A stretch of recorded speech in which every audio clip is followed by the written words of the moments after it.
It really is a blessing to have so many people giving of their time, their talents, and their gifts to go serve Christ. And we go with them, our prayers go with them, and our support as they return. Today we start a brand new sermon series. I'm excited about it. It's going to be on the kingdom parables found in the Gospel of Matthew, chapters 13 and over in chapter 25. It's just a wonderful opportunity for us to learn all we can about what the kingdom of heaven is all about and how we can truly be people who go and serve. So if you will, let us stand for the reading of the gospel that is found in Matthew 13, verses 1 through 23. Listen for the word of the Lord.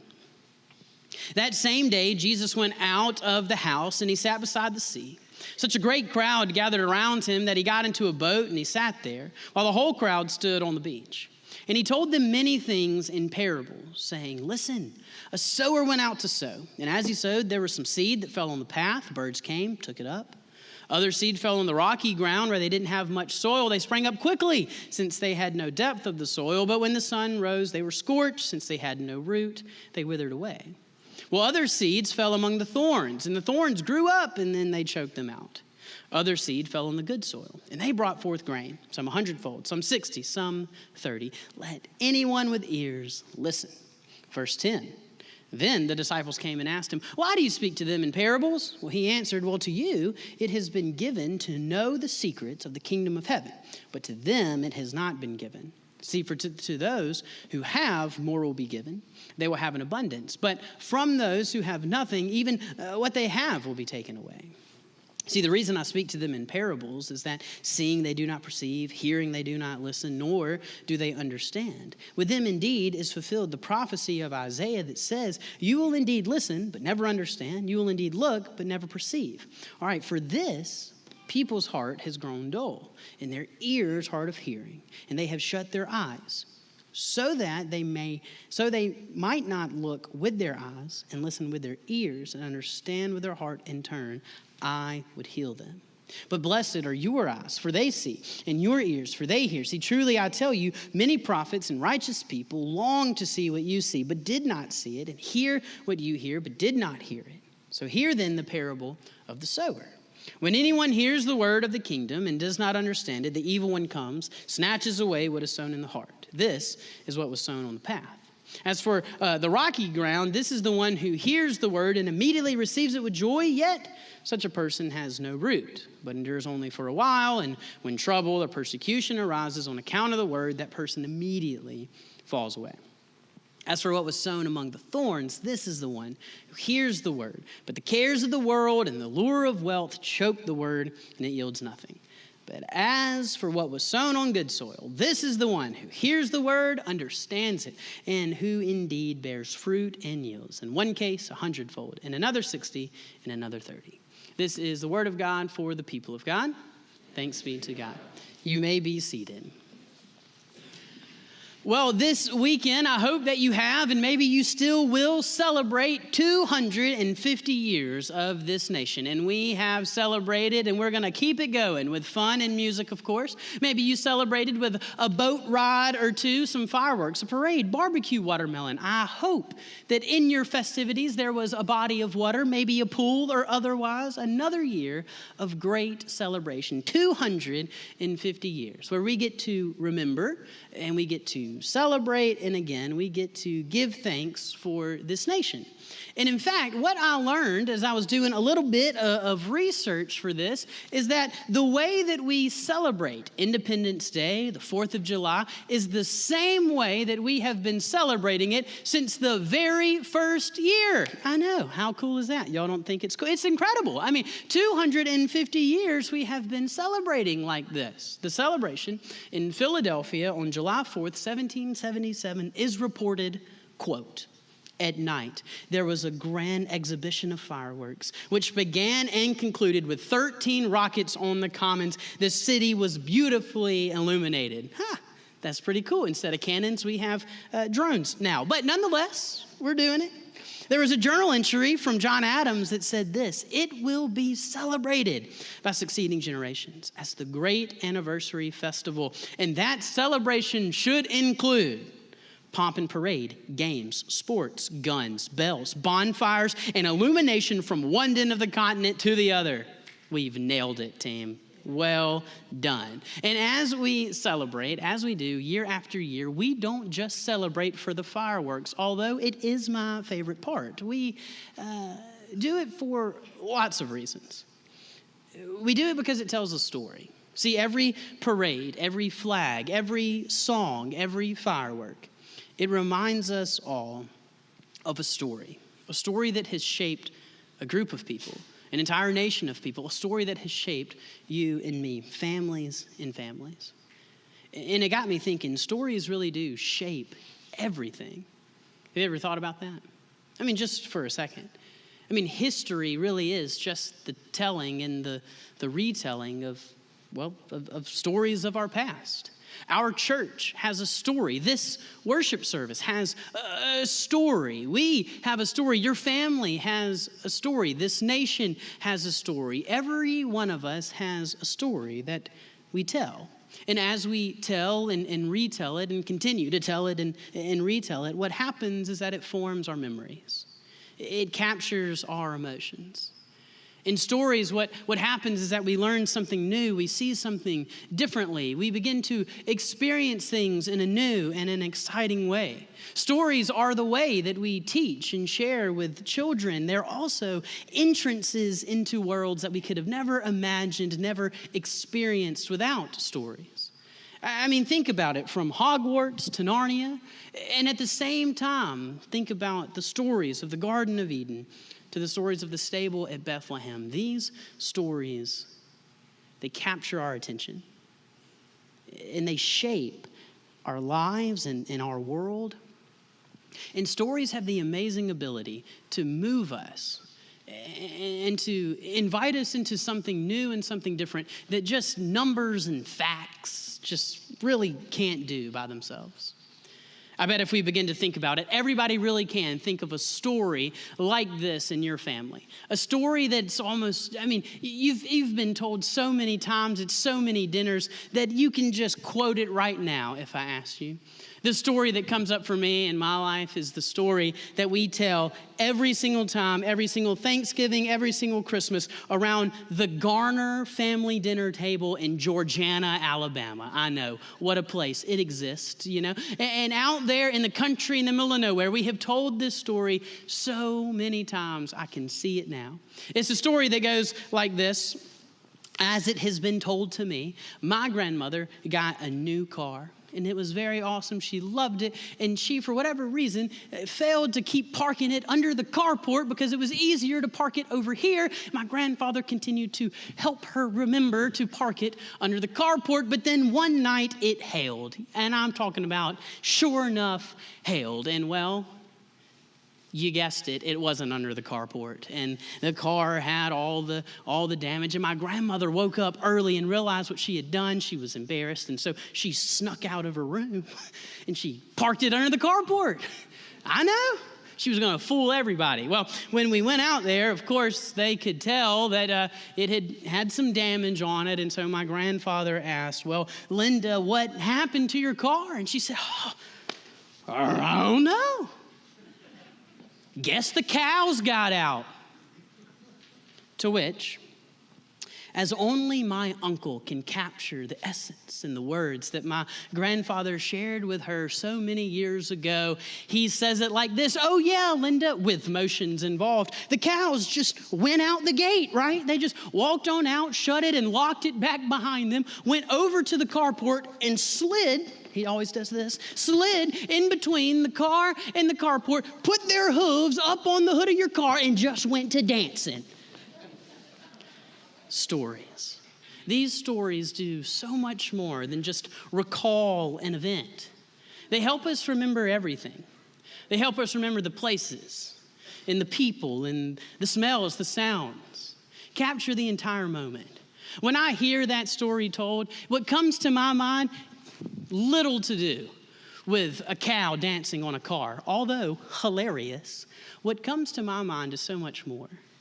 I can see the table in Georgiana. I see my aunts and uncles. I see my cousins, my sister, my mom, my dad, all of us laughing, carrying on like we've done so many times. I can see Pop, my grandfather, at the end of the table trying to not laugh, correcting Blake as he tells the story. I can hear my grandfather's laugh, and though he's not with us any longer, I can see it, I can hear it. Ain't it a sight, he'd say. And then I can see my aunt slapping the table in excitement, the joy on my uncle's face, getting to tell this story for the 472nd time. And I can see my youngest cousin getting ready to do the motions when they come. See, that is the power of a story. It shapes everything. It shapes entire events. It shapes how we think and how we feel, how we act, how we remember. Stories, they matter. And whether that is a nation, remembering its founding, or for us, whether it's a story of a family remembering their grandfather, stories don't just remind us of what has come, what has been, what happened one time. Stories really do shape us. They shape us into who we are, remind us who we are. And Jesus knew the power of stories. In fact, Jesus taught often with stories. We know them as parables. These simple yet captivating stories that offered way more than just the words on the surface. Right? Jesus would use familiar images so that a wide audience, a big crowd, would be able to understand and participate. But at the same time, he used very vivid language and images. And of course, he would use these dramatic twists and turns that not only captivated the audience, but then would make them go, wait, what? It was powerful. See, I often think that when it comes to parables, we think like, well, we've heard them. We've heard the parables. We know the parables. We know what they're about, what they're supposed to mean. We've heard them so many times that we don't even really listen to them the way that they were intended to. I mean, again, they were told to these listeners and they were captivated. They were mesmerized. They were told to inspire awe and surprise, not how we think about them now. And so what we have to do, what I want to invite all of us to do for these next weeks, is when we hear the parables, when we read them, when we stand and listen, what if we tried to listen the best we could, like it was the first time we heard this story? And so for our series, that's what we'll do. We're going to look through, as I've mentioned, these parables that are found in Matthew 13, a few in Matthew 25.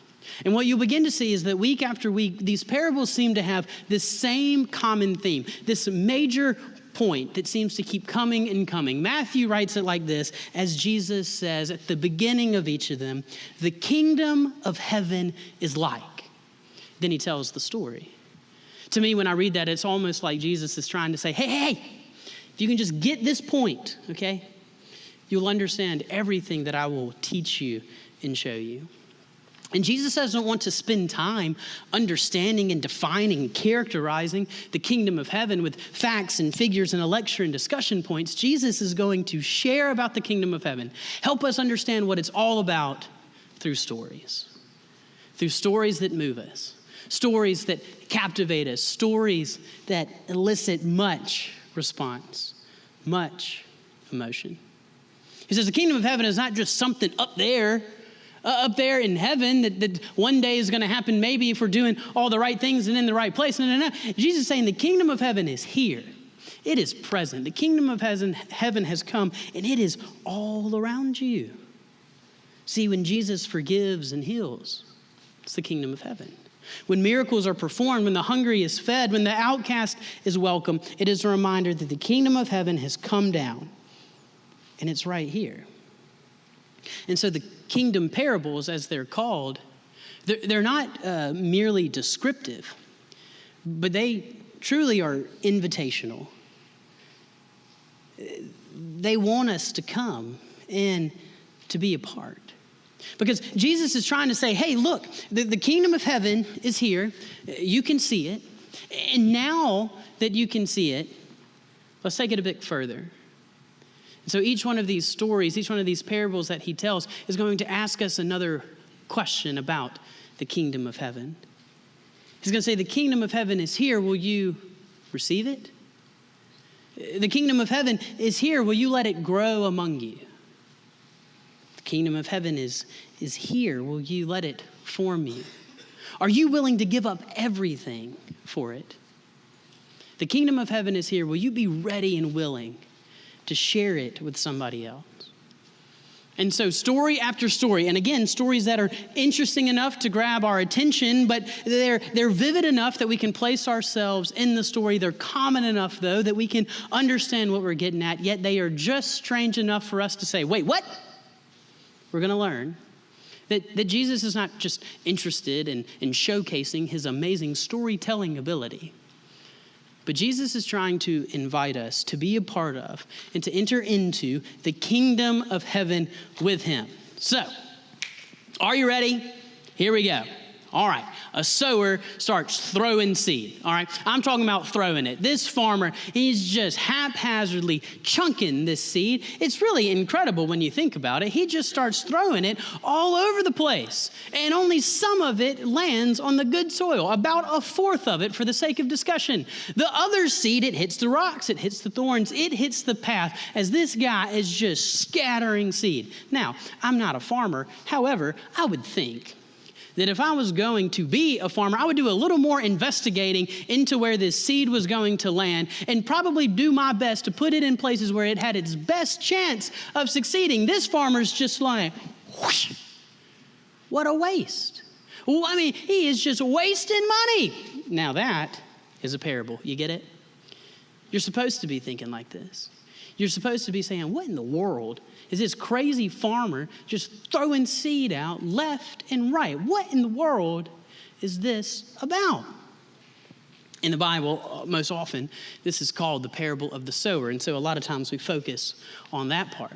But some have said it's the parable of the seed. So let's start looking at the seed. Well, when you begin to look at it and you check it out, nothing really seems to change about the seed. It's the same seed with the same plant thrown by the same guy all over the place. So you look at this parable, you got a farmer that's just throwing seed, and seed that just goes wherever it is thrown by that guy.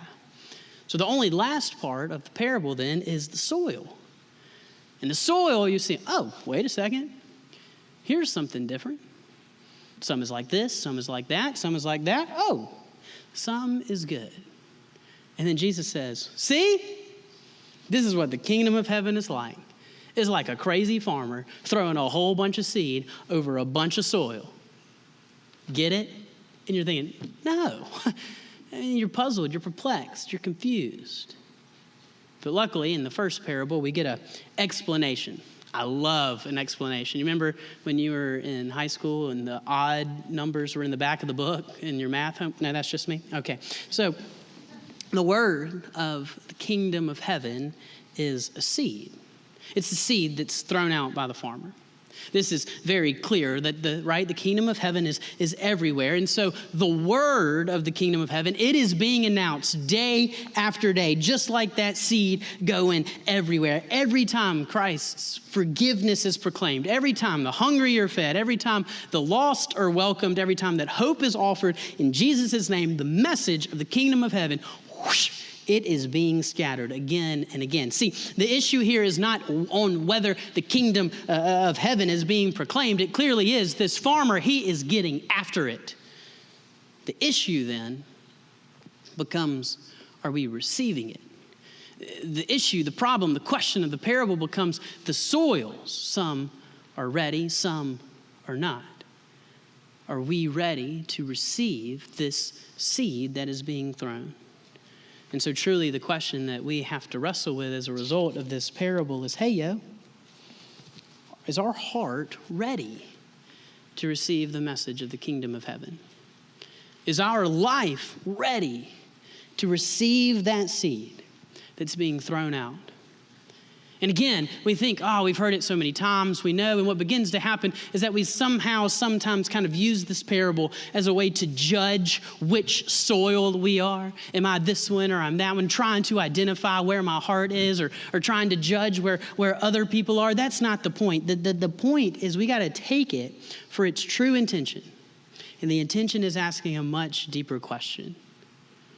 What soil are we ready to receive? See, Many of us have been followers of Christ for quite some time. And so we can definitely identify in different seasons in our life where we have, been one of these four soils. It's not a matter of choosing which one. The point is this. The question is this. What we need to wrestle with is this. Are we going to let God be the one to cultivate our hearts so they don't remain hard, so they don't remain rocky, so they don't remain thorny? But rather, are we willing to open ourselves up so that the kingdom of heaven can truly take root and be watered and not only grow, but flourish? It's the question. See, the path, again, represents the hard heart. I mean, at the surface, being very broad, this would be someone that seems too proud, might even be arrogant or rude. For this person, it's that, life has come at them so quickly, time and time again, and they've tried to push and push and push everything away. And so maybe they've even turned from God, and they think they have it all figured out, and there's no need to let anyone else in, and there really is no room for anything else. Forgiveness seems to be a chore. Humility seems like a lost art, especially when no one else around us is doing it in this world today. And confessing what we have done wrong, well, that just seems like a waste of time. I know I've been there. But the question for us today might be, well, when we find ourselves in a place like that, what is the thing that is keeping me stuck in this cycle? We then move to that rocky ground. Rocky ground represents the shallow faith. This is where we all want to be all in for the kingdom of heaven. We've heard it. We've understood it. We are ready with joy and excitement. We call this in youth worker land, right? The back from camp kind of faith. Everyone is on that mountaintop excited. They've seen Jesus and now they come back. But what happens is the roots are shallow. And so Tuesday comes, we forget to pray. Wednesday comes, we didn't read the Bible. The weekend comes, we didn't really have time to make it to worship. And the next week comes and it's been 10, 12, 15 days since we even have spoken with God. We might ask ourselves in moments like that, well, what is just like one thing I could add? One thing I could change to deepen my roots? Well, then we make it to the thorny ground. And this kind of, for me, think about a heart that's distracted. You got the thorns and the weeds and those pesky vines. They just keep getting more and more and more in the way of the plant that is really trying its best to burst forth. But busyness creeps in and distractions continue. And you got the cell phone and the social media, the meetings, the job, the news, the politics, the anxiety, the schedules, the dates. It grows and it grows and it grows and it grows until our heart truly has no more room. And so the seeds of the kingdom of heaven seem to be the first to slip out. At a time like this, we might ask ourselves, well, what are those things that are competing with Jesus for my time? Now, here's the reality. We have all been there. All of us. We have found ourselves on long roads of constant battle, missed opportunities, disappointments, where life continues to beat us down, and it creates a heart that is hard. I know I've been there. We also can remember the joy of understanding and learning about Christ for the first time. When he entered our life and we're so excited, but again, no roots, no practice, no disciplines, nothing to ground our faith. And so it fizzles out kind of quickly. I've been there too. We also know about the distractions. There's so many that steal our attention, that steal our energy. And it seems that Jesus is at the top of the list to remove first. It happens. It's happened to me. It happens to you. I understand it. I get it. But here's the thing. Don't give up on this story. Hear the good news today. See, I think it's a reason that this is the first one because, again, it reminds us that the gardener is always with us. The gardener is always present, and the gardener doesn't seem to be interested in abandoning any of the soil. He can break up the part that's hard. He can throw the stones out of the way, and he can also pull up any thorns or weeds that seem to sprout. We just have to be ready to receive that work. You see? We have to be open, willing, and able to receive the work and the word of the kingdom of heaven. It's here, and it's present, and it's moving, Are we ready to welcome it? When Ann Claire and I invite people over to our home, as all of you do as well, you extend an invitation, and then you see if they're going to come over. You don't force them to come over. You can't make them come over. You just say, hey, you want to come hang out? And then you have to get ready. When they say yes, you have to prepare. And maybe some of you are cool enough to just extend that invitation. You just wait till they show up. Not us. No, we got a baby. We got stuff to do. You know what I'm saying? When we're inviting somebody over, we got trash to throw away. We got things to clean. We got toys to pick up. We got closets we need to lock and seal. We need to light some candle. You get the point, right? Got to get ready. Invitation is there, but now we have to prepare for them to come. Maybe we can think of it like this, in a very similar way in a few moments. We're going to come here to the table of communion. And at this table, we're not going to come trying to give off the illusion that we're good soil. We don't come to receive the elements to prove that we are good enough or that we've never done anything wrong. We don't come hoping that we can convince God and others that we are perfect. No. We're going to come to receive the grace that we so desperately need. And we're going to come with our hands out, our heads bowed, and we're going to receive the body and blood of Christ, the only thing that can nourish us and sustain us. We're going to receive the grace that we desperately need. Do you see it? This parable is not at all a motivational halftime speech by Jesus for us to go out there and be better dirt. It's not. It would be a terrible speech. This parable is an invitation for all of us to prepare our hearts, our minds, and our souls to meet the gardener. There is nothing we could even do to be better dirt. That is what God does in us. See, the kingdom of heaven is already at work all around us. The question is, are we open to it? Are we ready to accept it? Are we ready to welcome it? Because before anything can take root, before the kingdom of heaven can even begin to grow, before we can share the kingdom of heaven with anyone, it first has to be received in us. In the name of the Father, and of the Son, and the Holy Spirit. Amen.